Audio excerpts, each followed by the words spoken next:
Bien-aimés frères et sœurs, vous connaîtrez la vérité et la vérité vous affranchira. Ça, c'est pas moi qui le dis, c'est la Bible qui le dit. Mais moi, je vous dis mieux. Vous connaîtrez la vérité historique, notamment celle de vos ancêtres kémites, et vous aurez une vision globale de ce que c'est que la vraie souveraineté politique. J'ajoute, vous reviendrez à la spiritualité africaine ancestrale et vous comprendrez les enjeux de l'indépendance économique. Et pour terminer, vous accepterez votre identité culturelle kémite et vous obtiendrez deux choses. La première, c'est la paix. La seconde, c'est le développement, à une condition. L'unité de toute l'Afrique noire, l'unité de tous les Noirs du monde entier. Otep à tous. Bienvenue sur la chaîne des panafricanistes par essence, par conviction et par excellence. Celle des citoyens kémites par nécessité et obligation de combat. Nous sommes une chaîne qui n'est guidée que par nos ancêtres et rien que par les ancêtres qui appartiennent à l'égrégore du monde noir. Par conséquent, nous ne croyons en aucun Dieu venu de l'étranger. Toutefois, cette vidéo n'est aucunement destinée à inciter à la haine ou à la violence, car nous menons un combat qui est d'abord et avant tout spirituel, intellectuel et démocratique. Ensuite, il est politique, géopolitique et géostratégique, contre l'impérialisme, le colonialisme, le néocolonialisme et l'endocolonat, qui sont tous qualifiés de crimes contre l'humanité. Nous menons ce combat sur la base du principe fondamental que nous avons hérité de nos ancêtres kémites, qui est celui de la Mahat, c'est-à-dire solidarité, vérité et justice. Vous êtes donc en droit de connaître la vérité et nous avons l'obligation de vous dire la vérité, rien que la vérité, afin que justice soit rendue au continent africain. Et ça, c'est notre modeste contribution dans cette noble lutte en faveur de la souveraineté, la dignité, la solidarité et l'unité africaine. C'est exactement ça que nous appelons le panafricanisme. Bien-aimés frères et sœurs, la guerre en Ukraine est aujourd'hui en train d'être reconnu par la chaîne LCI. Quand j'ai écouté ça, j'ai failli tomber par terre. J'ai failli rouler par terre. Les généraux de plateau, les généraux de LCI, qui tous les jours nous disent que non, mais la Russie, c'est... Oh là là, ces généraux viennent vous dire aujourd'hui que c'est pas possible. C'est pas évident. La Russie ne peut que gagner cette guerre. L'Ukraine a tellement perdu des hommes. Le chef d'état-major ukrainien vient de donner un ultimatum aux Occidentaux. Si vous ne donnez pas plus d'armes, nous, on va arrêter cette guerre. Il fait carrément le chantage. Le New York Times a dit à cette allure-là, la contre-offensive, comprendre tout ce qui a été récupéré par la Russie, il faut au moins 15 ans. Bref, ça veut dire que la guerre est déjà perdue. Vous vous rendez compte, l'Ukraine, depuis la fameuse offensive, ça fait un mois, au moins un mois, depuis la fameuse offensive, contre-offensive plutôt, ils ont à peine récupéré 160 ou 150 kilomètres carrés sur 100 000 kilomètres carrés occupés. Vous allez faire, c'est quoi? Ils vous font croire que l'Ukraine a envoyé 3 bataillons seulement. Elle a encore au moins 17 bataillons qui attendent le moment propice pour intervenir. C'est faux. C'est faux. L'Ukraine n'a plus des hommes. C'est pour ça que vous voyez qu'ils vont en Afrique pour aller demander à ce que les Africains viennent encore se mourir pour eux, comme chez Rakano. Eh oui. Ils vont en Afrique là pour ça. Les experts, leurs experts à eux, les experts de plateau aujourd'hui vous disent que non. Vous savez, la contre-offensive, quand on organise une contre-offensive, les premiers battants qui viennent pour percer les lignes de défense là, ils doivent être 3 fois plus nombreux que ceux qui sont sur le terrain, ceux qui combattent que les adversaires. Ça dit que c'est 3 sur 1. Or, actuellement, c'est le contraire carrément. C'est presque de 8 Russes pour 1 Ukrainien. Donc, c'est-à-dire que, je ne sais pas, c'est juste une volonté d'exterminer l'armée russe, et plutôt ukrainienne. C'est juste ça. Il ne faut pas oublier, je vais vous informer encore une chose, c'est que les Russes, là, ils viennent encore de relancer, d'envoyer encore près de 300 000 hommes sur le terrain. Près de 300 000 soldats, ils ont mobilisé, là, ils ont envoyé. Là, ces derniers jours-là. Alors que l'Ukraine est en train de chercher des hommes. Quant au matériel, il y a plus de 2500 unités qui ont été détruites. Chars, blindés, machin, plus de 2500. Depuis le début de la contre-offensive.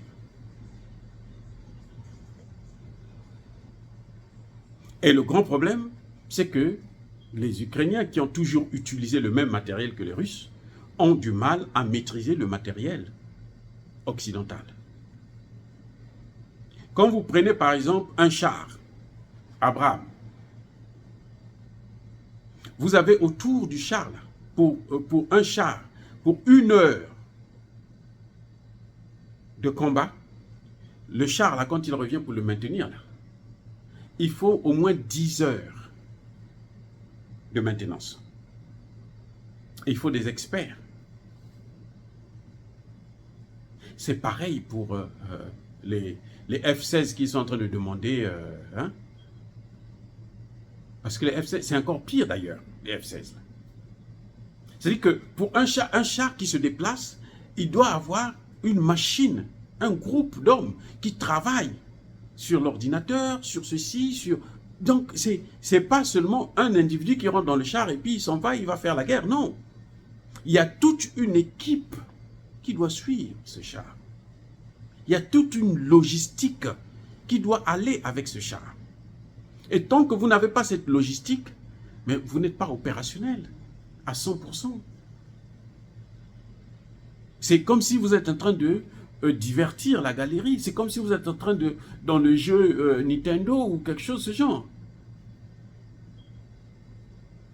Et ça, il y a les vrais experts français plutôt, hein, comme Catherine Galacteros, ça dit que depuis le début, elle a dit, mais vous ne pouvez pas, l'Ukraine ne peut pas gagner. On nous a fait croire que quand la Russie a retiré ses troupes de Kiev, on nous a fait croire que non, c'est parce que les Russes ne sont pas capables de rentrer dans Kiev. Personne ne nous a dit que, en fait, les Russes n'avaient jamais voulu occuper l'Ukraine. Non. Les Russes voulaient seulement protéger le Donbass. Et c'est ce qu'ils sont en train de faire jusqu'aujourd'hui. Le Donbass, c'est ça qui les intéresse, c'est tout. Le reste de l'Ukraine, ce n'est pas leur problème. On nous a fait croire, non, l'Ukraine, c'est l'armée ukrainienne et tout, machin, tout ça. Et puis, les Russes, quand ils se sont retirés du Donbass, et plutôt de Kiev, c'est parce que l'Ukraine avait signé les accords. Ben oui, les fameux accords que Poutine a présentés au président africain. Il dit, regardez, ça est là, la signature est là. Que Boris Johnson est venu, l'anglais, l'ancien premier ministre anglais, qui est venu cracher dessus. Il a mis dans la poubelle de l'histoire. Voilà ce qui est en train de se passer. Parce que les experts, celle dont je venais de vous citer, Catherine Galacteros, elle est docteure en sciences politiques et colonelle de l'armée. À la retraite, bien sûr, mais elle est colonelle de l'armée. Elle vous dit, elle enseigne dans les écoles de guerre, elle vous dit, les Russes ne voulaient pas, parce que s'ils voulaient intervenir, ils n'allaient pas lancer à peine moins de 200 000 personnes pour occuper l'Ukraine. Ce n'était pas possible. Il fallait plus que ça. Oui, donc, ce qui est en train de se passer en Ukraine, c'est juste triste. Et c'est triste surtout pour les dirigeants ukrainiens qui ne comprennent pas qu'on est en train de les envoyer à l'abattoir, quoi. Ils sont carrément tous placés sur le plancher de vache. C'est malheureux, c'est malheureux. Et ils viennent, eux aussi, ils ont le toupet de se moquer de nous, les Africains. Ils disent, oh, vous voyez, et là, ils ont seulement faim. On va vous donner les grains, là, quand les chefs d'État africains sont pas, on va vous donner des grains. Dieu merci, le président sud-africain a répondu, nous ne sommes pas des mendiants, des quémandeurs. Nous, on est venus pour la paix. Nous voulons que vous puissiez faire la paix. Puisque vous ne voulez pas, vous voulez la guerre, allez-y, continuez à faire votre guerre.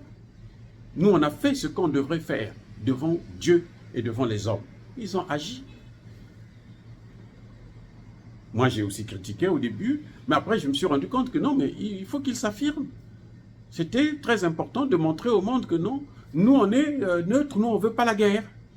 Et on fait pression sur l'Afrique du Sud jusqu'aujourd'hui. On continue à faire pression sur l'Afrique du Sud pour que l'Afrique du Sud puisse condamner Poutine. Mais même si l'Afrique du Sud condamne Poutine, ça va faire quoi? Emmanuel Macron veut aller assister à la réunion des BRICS. Il dit, si je pars là-bas, il faut respecter le droit international. Donc, il ne faut pas faire venir Poutine. C'est-à-dire qu'il est complètement fou. Je dis, hein, ça c'est la folie. Il est complètement fou. Il est dingue. Il dit, moi je viens, mais n'invitez pas Poutine. C'est ça le problème.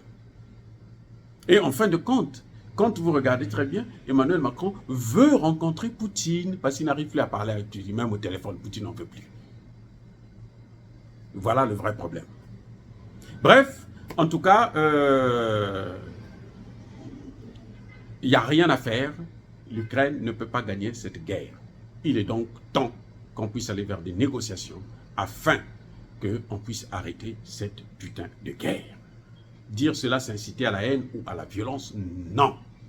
Il y a ma colère, encore, bien-aimés frères et sœurs, soyez bénis. Je persiste et je signe. Soyez abondamment bénis par le Dieu des Kémites et par nos ancêtres angélisés.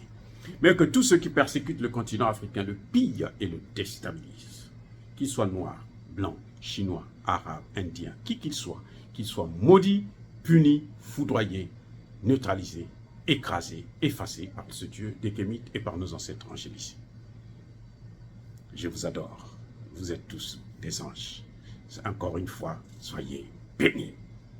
Vive l'Afrique éternelle. J'ai dit et j'assume.